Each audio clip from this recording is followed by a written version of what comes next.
नमस्कार। प्रारब्ध के इस मंच पर आप सभी का एक बार फिर स्वागत है। स्क्रीन के दूसरे हिस्से में आज के अपने अतिथि गायत्री जी का स्वागत कर लेते हैं। गायत्री जी, बहुत बहुत नमस्कार प्रारब्ध के इस मंच पे आपका। Thank you so much sir for inviting me. जी सर। दर्शकों, गायत्री जी अपने अल्टरनेटिव मीडिया के प्लेटफॉर्म से लगातार देश के अंतर्राष्ट्रीय राष्ट्रीय हर विषय को इतने बेहतर और राष्ट्रवादी अप्रोच के साथ फॉलो करती रही हैं कि आप इनके चैनल पर जब जाएंगे तब आपको इनके कंटेंट और इनके अप्रोच का एहसास होगा। इसी तरह से नूह मेवात हरियाणा में हुई दुखद घटना, जो कि 31 तारीख को हिंदू धार्मिक जुलूस के बाद जो कुछ भी स्थिति हुई, गायत्री जी लगातार उस पर पैनी निगाह रखी हैं, अपनी हर छोटी बड़ी घटना से लेकर हर छोटे बड़े डेवलपमेंट तक। तो आइए सीधे समय न लेते हुए गायत्री जी से नूह और मेवात में आज इतने दिनों बाद स्थिति कहाँ है, क्या क्या हुआ, क्या क्या हो रहा है और क्या क्या होने की संभावना है, इस पर बात करते हैं। गायत्री जी, नमस्कार sir, thank you so much for inviting sir. आज राहुल गांधी का आपने भाषण देखा होगा। पहले कल तो भाग गए थे, 5 मिनट पहले ही अनाउंस हुआ कि हमने तो गुगली फेंकी है। फिर पता चला कि भाई आज उनमें हिम्मत नहीं थी। क्यों हिम्मत नहीं थी? क्योंकि लोग उनको घेरने वाले थे। न्यूज क्लिक का मटेरियल सबको पता था, बाहर आ गया। चाइनीज कनेक्शन था और चाइनीज के साथ इनका मेमोरेंडम ऑफ अंडरस्टैंडिंग था। वो इतनी खुफिया रिपोर्ट है कि आज तक किसी को, मेरे ख्याल से एफबीआई को भी नहीं पता होगा, रॉ को भी नहीं पता होगा कि बेसिकली उसमें लिखा क्या हुआ था। उससे घिरे जाने के डर से गए, आज आए। और आज आए तो मणिपुर पर बोले। और मैं ये सारी चीजें इसलिए बता रही हूँ because there is a background, there is a perspective. Nuh और मेवात कैसे हुआ, राहुल गांधी का कनेक्शन है। आप इतिहास उठाकर देख लीजिए, ये एक पैटर्न रहा है। जब जब राहुल गांधी कॉर्नर होने लग जाते हैं, जब उनको लगता है अब मैं हारने लग गया हूं, उनको किसी ने घेर लिया है, तो एक जगह कहीं ना कहीं दंगा हो जाता है। जैसे ही स्मृति ईरानी ने उनको मणिपुर पर घेरना शुरू किया, जब ये मणिपुर गए और वहां से मणिपुर जाने की बात कर रहे थे और वहां से उन्होंने कि मणिपुर के लिए आप और स्मृति उन पर भारी पड़ने लग गई, तैसे ही मेवात के दंगे हो गए। क्या ये कोइंसिडेंस है? मैं नहीं देखती हूँ। इससे पहले भी जब जैसे ही 2014 का इलेक्शन हारे, इन्होंने कहा कि 25,000 लोग कम्युनल क्लैशेस में मारे जाएंगे। क्या हुआ? रोहित वर्मुला, जिसको 20 लाख इन्होंने प्रॉमिस किया था देने का, आज तक उनके घर तक नहीं पहुंचा है। जिस दिन बुलडोजर स्टार्ट हुआ उसी दिन इनका ट्वीट आता है, मोहब्बत की दुकान बुलडोजर के सामने खड़े हुए थे। आपको उस वक्त नजर नहीं आया जब वहां की लड़कियों के कपड़े नजर आ रहे हैं और ये नहीं पता, आज तक ये नहीं पता चल पाए कि वो लड़कियां हैं कहाँ या उनका शरीर कहाँ है। तो ये एक पैटर्न आप कभी भी देख लीजिए। जब इन्होंने कहा केरोसिन छिड़का जाएगा, राइट्स हो जाते हैं। इन्होंने कहा इंफ्रास्ट्रक्चर पर अटैक हो जाएगा, वंदे भारत पर अटैक हो जाता है, ब्रिजेस पर अटैक होते हैं। हमने देखा उड़ीसा में क्या हुआ, जो ट्रेन एक्सीडेंट। ये कोइंसिडेंस नहीं है, इतने सारे कोइंसिडेंसेस नहीं हो सकते हैं। There is always a pattern. जब जब घिरा हुआ पाते तो कहीं ना कहीं। और अच्छा, इस दंगों में इनके बड़े, अगर आपने देखी हो फोटोज मामन खान की, इनके सगे ही हैं, बहुत बहुत क्लोज।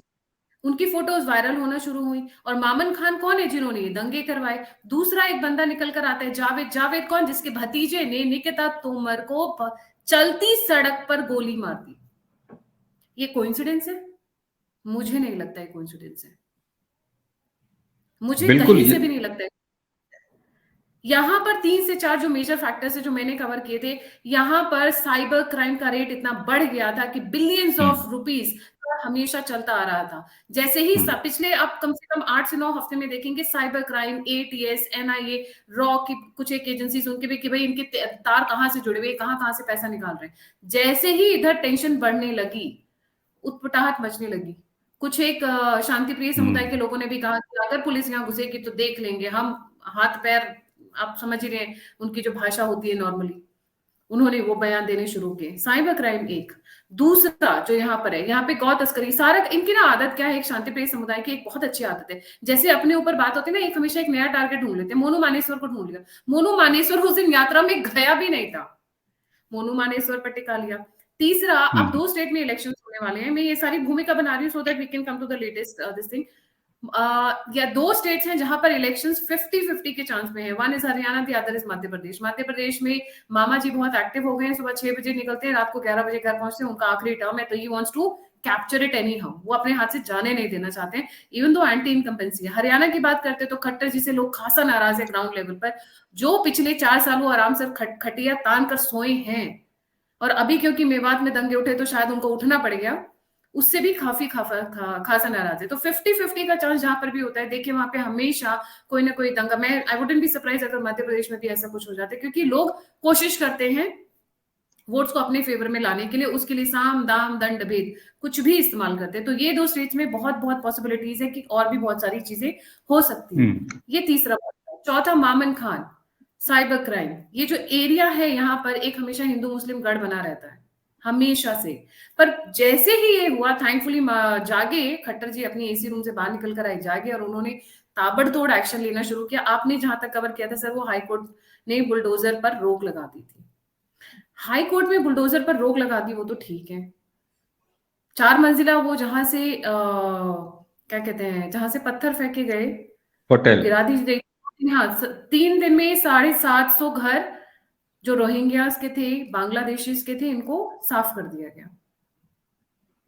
बट यहाँ पर सोचने वाली बात है, और जो सबसे दुख भरी बात है, हमारी दुर्गा अष्टमी, हमारा जन्माष्टमी, हमारी दिवाली, हमारी दशहरा, हमारा होली, हर बार ये ताक लगाकर हम ही को बैठे रहते हैं, और हर बार इनकी नजर हमारी लड़कियों पे होती है, और वही प्लानिंग होती है 30 सेकंड में, वही प्लानिंग। ये दुकान तू लेगा, ये वो दुकान मैं लूंगा, इस शोरूम को लूटना है, उस शोरूम को लूटना है, उसके घर में ये वाली लड़की बड़ी माल वाली है, उसको दुबई भेज सकते हैं, उसको अफगानिस्तान भेज सकते हैं, उसको पाकिस्तान भेज सकते हैं, उसको नाइजीरिया भेज सकते हैं।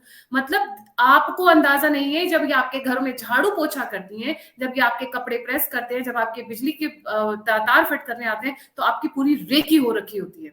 इनकी मस्जिदों में, इनके मदरसों में बैठ के प्रॉपर प्लान तैयार किया जाता है। नहीं तो एक बात बताइए, जितनी भी लड़कियां गायब है, सब 18 से 30 की उम्र में क्यों है? ये जितनी भी लड़कियों के कपड़े मिले, सब 18 से 30 की रेंज में आ रही है। कम से कम 12 से 15 वीडियोस वायरल हो रखे हैं, जहां पे महिलाएं बोल रही हैं कि हमारी बच्चियां गायब है घर से। और प्रशासन इसलिए नहीं बोल रहा क्योंकि उनको डर लग रहा है कि दोबारा दंगे हो जाएंगे। तो बहुत सारे मैटर्स को दबाने की कोशिश, नो में मंदिर के सामने ही कई लोगों को जिंदा जला, आप समझ रहे हैं, पर लोग बोल नहीं रहे। अब लेटेस्ट डेवलपमेंट ये है, हाई कोर्ट ने सजो लगाया। पर कल एक बहुत इंटरेस्टिंग पॉइंट ऑफ व्यू जिसपे इन्होंने, मुस्लिम पक्ष ने कहा कि ये एथनिक क्लेंजिंग हो रही है। सर, आपके मेवा में जितने भी विलेजेस हैं, वहां पे हिंदूज बचे कितने हैं? और अब जब से ये कहानियां हुई हैं, तब से तो पलायन शुरू हो गया वहां से भी। लोग शांति से रहना चाहते हैं। और हाई कोर्ट बोल रहा है कि एथनिक क्लेंजिंग का मामला है ये। एनडीटीवी पे देखिए, अल जजीरा पे देखिए, एथनिक क्लेंजिंग जैसे वर्ड्स हो रहे हैं। कहां से हमारी क्लेंजिंग हो रही है? और उल्टा चोर कोतवाल को डांटे, ये पलट के दिखा रहे हैं चीजों को। पहला मुद्दा ये, मैं पहले सर कोर्ट कचहरी का कवर करती हूँ। दूसरा आता है सुप्रीम कोर्ट।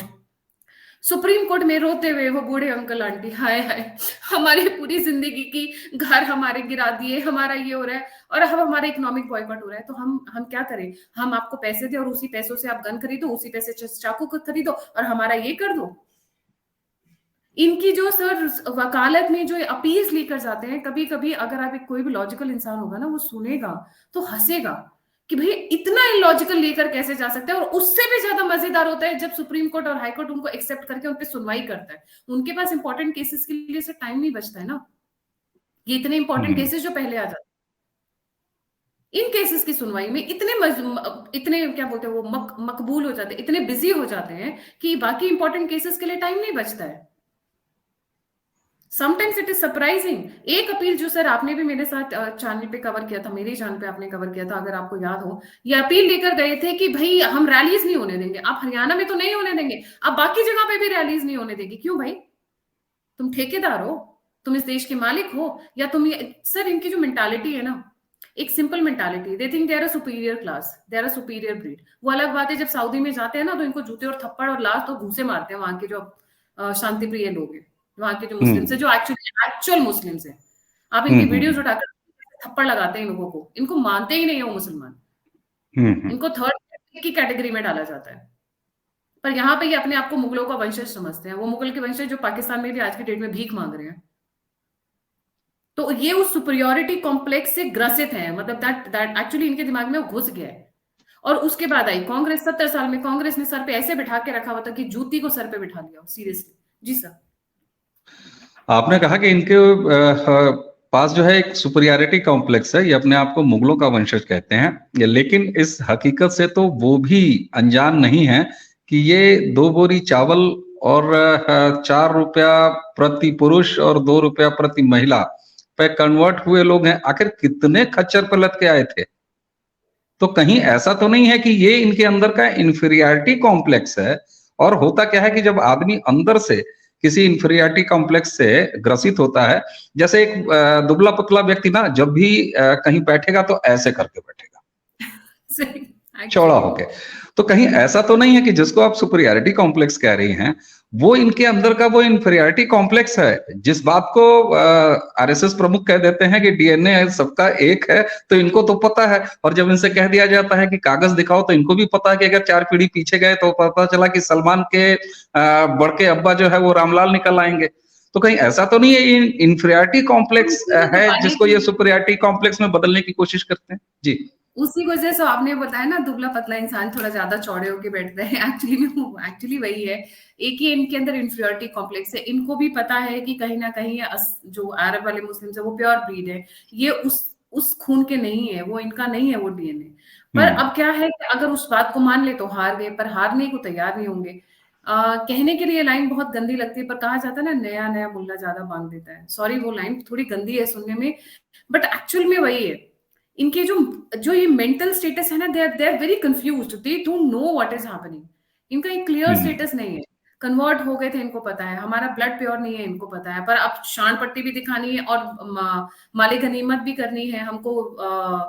जो अपीजमेंट कैटेगरी रही है पिछली कांग्रेस गवर्नमेंट की, उसको भी यूटिलाइज करना है। तो एक अजीब सा इनके अंदर ना कॉम्प्लेक्स है, जिससे खुद नहीं निकल पा रहे। नहीं तो एक बात बताइए, मूछे उड़ा देना और दाढ़ी को हल्दी से उसे मेहंदी से रंग लेना, कौन सा मतलब कैसे शीशे में वो अंकल जी अपने आप को दिखते होंगे, मुझे कभी कभी सोच के हंसी आती है कि। और फिर उसके बाद ये अपने आप देखिए, सोचते शाहरुख खान को है, पर अपने आप को ड्रेसअप एक अलग तरीके से करते हैं।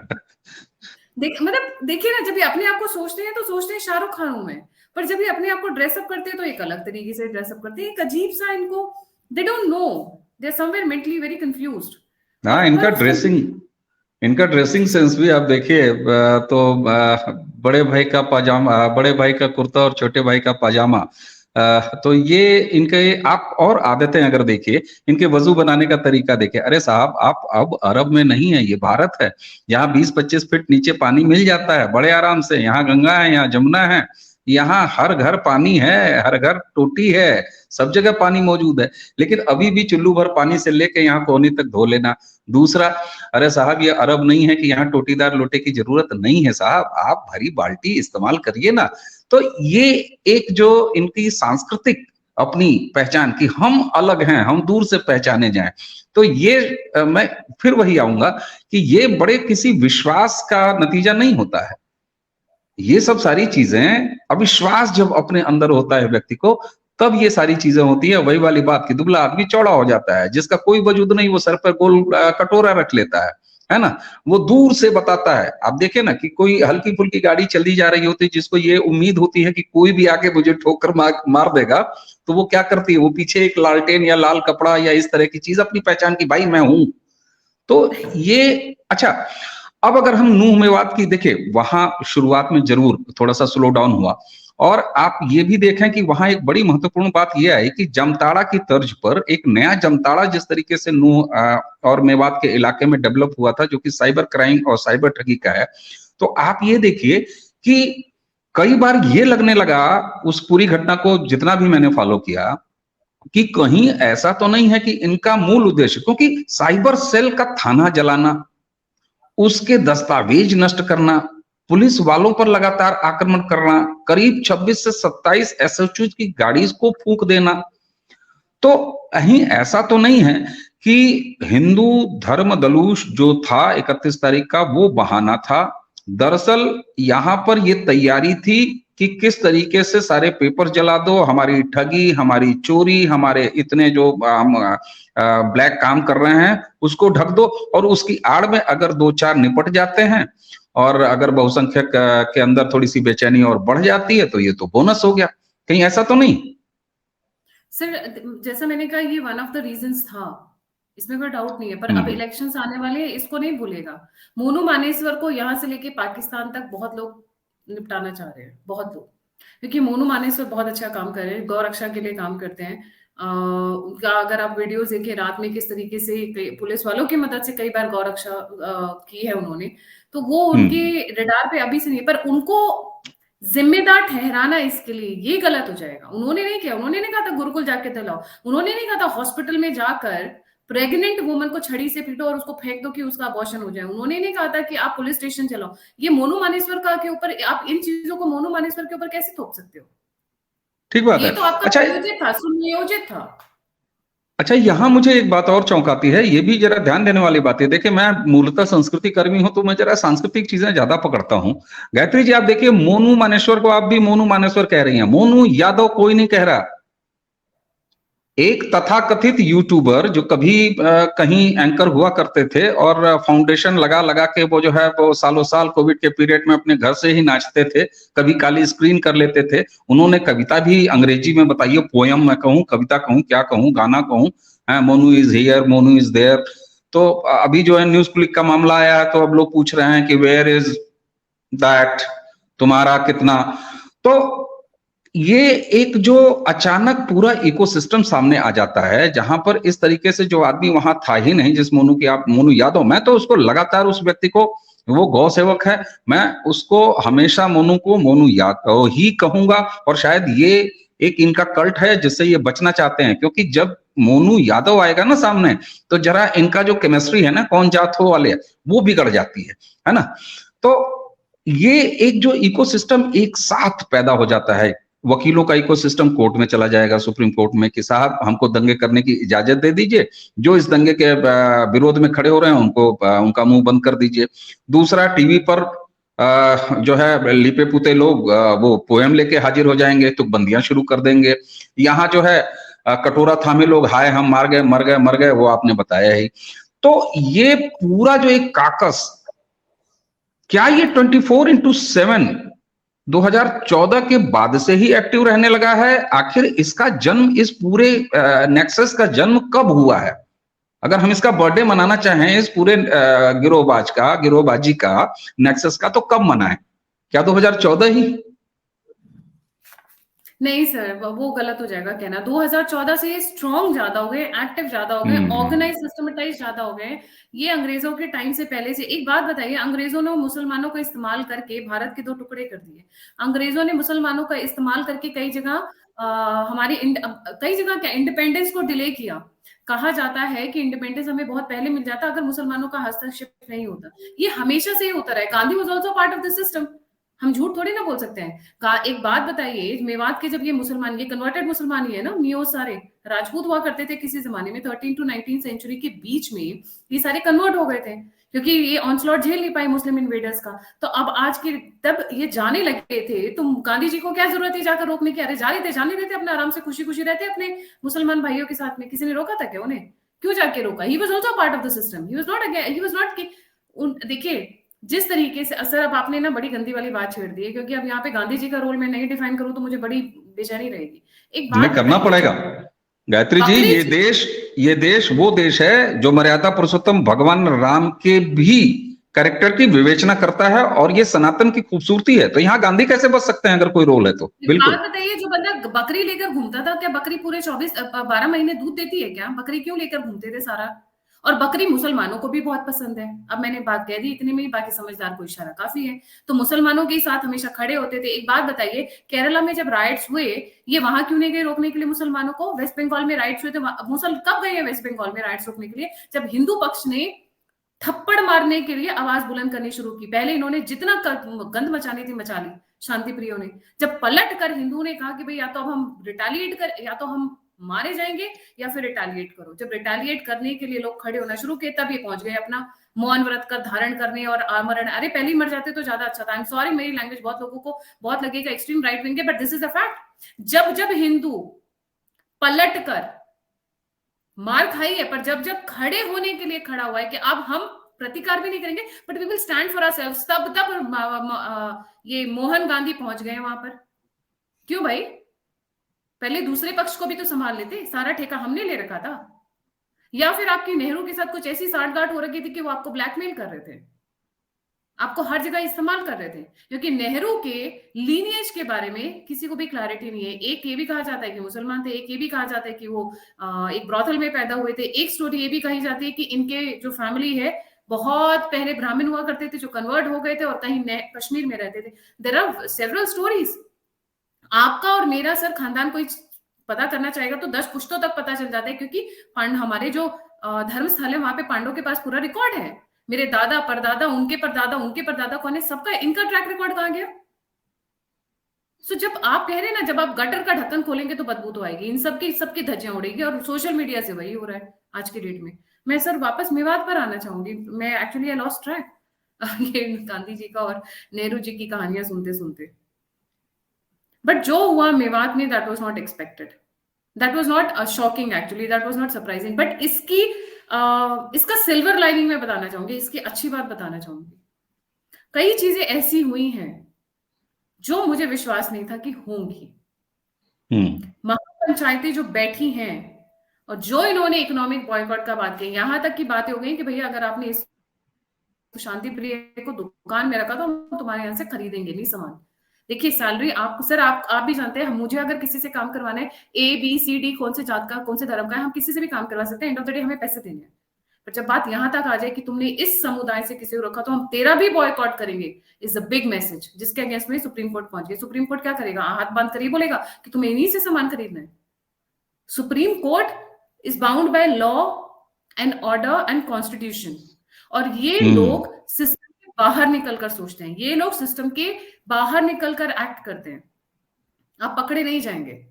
तो जो सोल्यूशन निकलेगा वो सिस्टम के बाहर से निकलेगा, सिस्टम में रहकर सोल्यूशन नहीं निकलेगा। महापंचायत एक। दूसरा जो यहां पर बहुत अच्छी बात हुई, खट्टर जी को ना एक थप्पड़ पड़ गया। आई एम सॉरी टू से, है बीजेपी के, मैं पसंद करती हूँ मोदी जी को, पर मोदी जी को पसंद करती हूँ इसका मतलब ये नहीं कि हर कोई दूध का धुला है। मोदी जी को जो एक अभी पड़ी है ना जबरदस्त, और वो जो नींद से जागे हैं, that is a wake up call for him, and not only for him, for other ministers also, जो मोदी जी अमित शाह इन सबके कंधों पे चढ़कर घूम रहे हैं। बहुतों को लगी है लताड़। तीसरा, पुलिस सिस्टम जो अभी तक बहुत हल्के में ले रहा था, क्योंकि मुझे याद है जिस दिन ये राइट्स हुए उनसे एक दिन पहले वहां के DSP चले गए थे छुट्टी मनाने। उनकी जो बैंड बजाई गई है बिहाइंड द कर्टन्स, वो सर बताने लायक है, किसी दिन आपको मैं अलग से बताऊंगी। चौथा, अब यहाँ पे आ रहे हैं नए DGP। 4 DGPs का नाम सेलेक्ट किया गया। एक मिश्रा जी हैं, एक यादव जी हैं, एक अहमद जी हैं और एक कपूर जी हैं। मैं उनके फुल नाम लोगों को याद है। यादव जी ने तो पहले कभी अपने बस की नहीं है, हम तो नहीं जाना चाहते, तो वो पहले ही बैकआउट कर गए। बचते हैं 3 लोग, अहमद, मिश्रा और कपूर। इसमें जो सबसे बड़ा और दावेदार नाम माना जा रहा है that is mister Kapoor. Kapoor को क्यों? क्योंकि एक तो ये एंटी करप्शन ब्यूरो में थे, तो मेवात में आपका पूरा का पूरा जो स्कैंडल चल रहा है साइबर क्राइम का, ये सबका, और दूसरा उनके साथ जो सबसे पॉइंट है सर, 2021 में वो अपॉइंट हुए थे स्टेट विजिलेंस चीफ। तो कौन छींकता है, किसकी कौन से बाथरूम में कितने करोड़ दबा रखे हैं, किसके घर में कौन सा नशीला पदार्थ आ रहा है, विजिलेंस का काम यही होता है कि, और ये स्पेशली MPs MLAs को लेकर होता है। तो ये इनके पास पूरा बायोडेटा होगा, कहा भी ये जा रहा है कि इनको लाया जाएगा, और अगर ये आ गए तो मेवात की तो खैर नहीं। और सबसे आखिरी में और सबसे इंपॉर्टेंट पॉइंट सर, मेवात में पुलिस की हिम्मत नहीं थी कि कदम रख दे, इन्होंने उसको किला बना लिया था। इन्होंने ये जो कांड किया है, इन्होंने अपने पैर पर कुल्हाड़ी मार ली है, क्योंकि यहां से लेके अल जजीरा, कतर, न्यूयॉर्क टाइम्स सब कवर कर रहे हैं। तो अब क्या हुआ है, ये जो रोहिंग्या को भगाया गया है, उनके घर तोड़े गए, वो तो है ही, पुलिस का जो हेडक्वार्टर वहां बना दिया है ना, वो सबसे इंपॉर्टेंट बात है। अगर ये नहीं होता तो शायद पुलिस का एक्शन नहीं होता, वो भी हाथ बांध कर बैठे रहते पीछे, भैया पता नहीं कि ये लोग क्या करेंगे। तो अब जो पुलिस की एंट्री हुई है ना, अब ये जैसे मैं अपने शोज में भी बोलती हूँ, गटर का ढक्कन खुला है और अब सफाई होगी।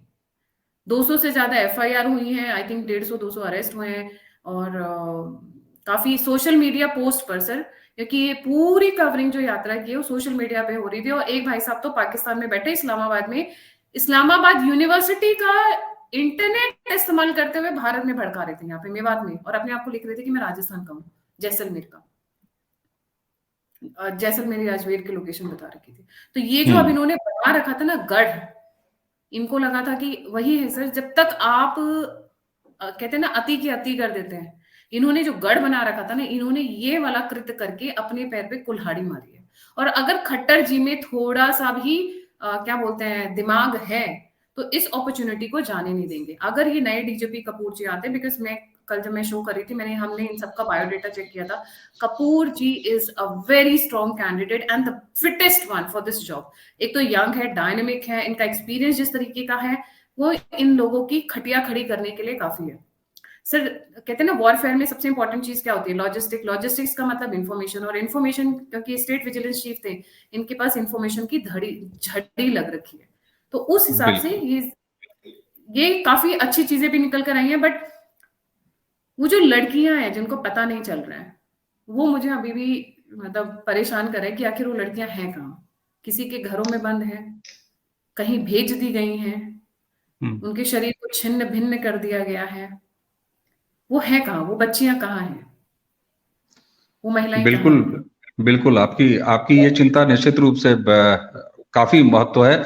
लेकिन उसी के साथ आपने जो एक ये अंत में जो एक सकारात्मक चीजें बताई, और देखिए शुरुआत में 2 दिन क्या 3 दिन मैं कहूंगा खट्टर सरकार थोड़ी सी स्लो दिखाई दी थी, लेकिन उसके बाद जिस तरह से एक्शन हुए तो यहाँ उत्तर प्रदेश में तो लोगों ने ये कहना शुरू कर दिया कि कहीं लोग ये कैलकुलेट करने लगे कि खट्टर जी बुलडोजर के मामले में कहीं योगी जी से आगे तो नहीं निकल गए नंबर्स में। तो इस तरह की बात है। और देखिए निश्चित रूप से अगर समाज में इस चीज को लेके या किसी भी घटना को लेके किसी सरोकार को लेके अगर एक स्ट्रांग फीलिंग आती है तो राजनीतिक नेतृत्व या वहां का जो भी प्रशासनिक नेतृत्व है उसकी नैतिक जिम्मेदारी हो जाती है और उसकी सत्ताई जिम्मेदारी हो जाती है कि वो उसके अपेक्षा के अनुरूप, जनभावना की अपेक्षा के अनुरूप जो उचित है वो करे। तो हमें आपको उम्मीद की जानी चाहिए है कि खट्टर सरकार निश्चित रूप से और जिस तरीके से आगे बढ़ी, और आपने जो लास्ट में सकारात्मक पॉइंट्स बताए हैं कि क्या क्या वहां पर हो गया है।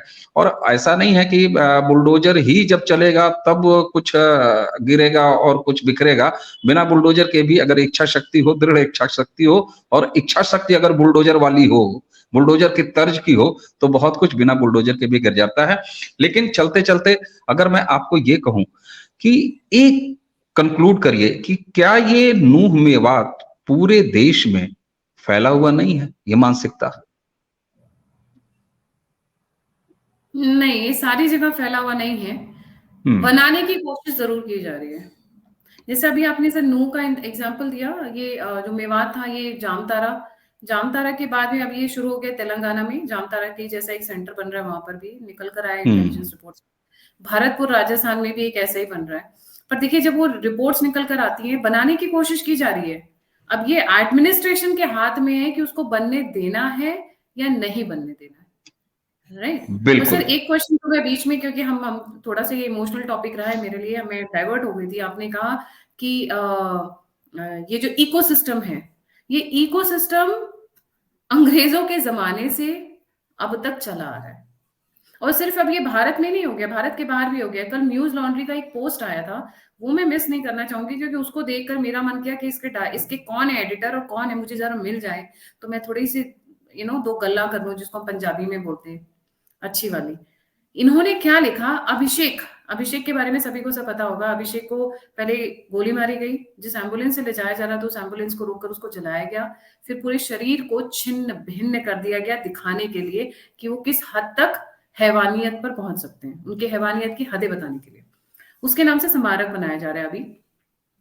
उस पे न्यूज लॉन्ड्री का एक पोस्ट आया था, आर्टिकल, कि अभिषेक की अपनी घर वालों से नहीं बनती थी, अभिषेक को जॉब नहीं मिल रही थी, अपने फ्रेंड से लड़ाई हो रही थी। तो आप न्यूज लॉन्ड्री वालों अब जाकर ये भी पता करके आओ कि उसको सुसु कब करता था, पॉटी कब करता था, और सोता कब था, और ब्रश कब करता था, और तुम्हारे ऊपर थूकने कब आएगा।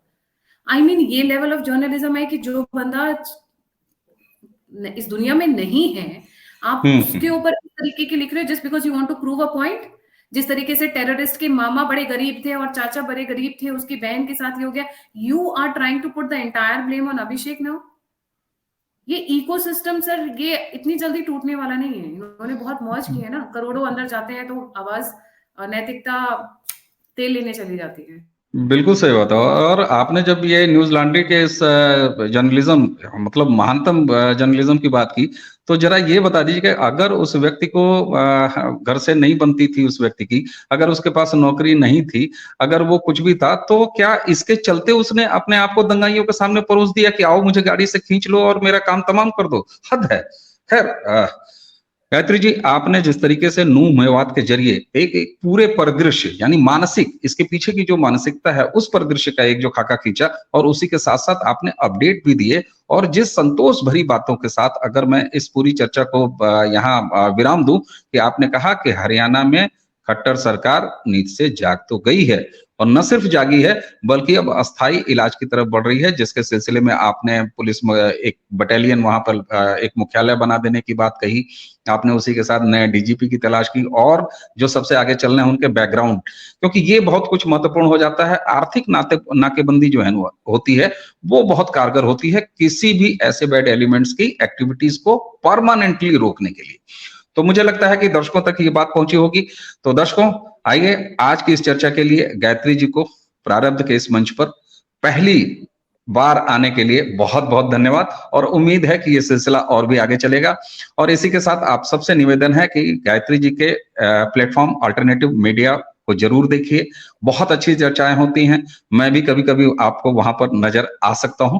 तो चलिए इसी शुभेच्छा के साथ कि सब कुछ अच्छा होगा और ये कहते हुए कि खट्टर साहब की अभी तो मोहब्बत की शुरुआत है, अभी तो मोहब्बत का अंजाम देखा है, तो ये सारी चीजें वहां पर चलती रहेंगी और सब शुभ होगा। गायत्री जी, आपको अपना समय देने के लिए बहुत बहुत धन्यवाद। Thank you so much sir, pleasure is all mine. Thank you so much sir. दर्शक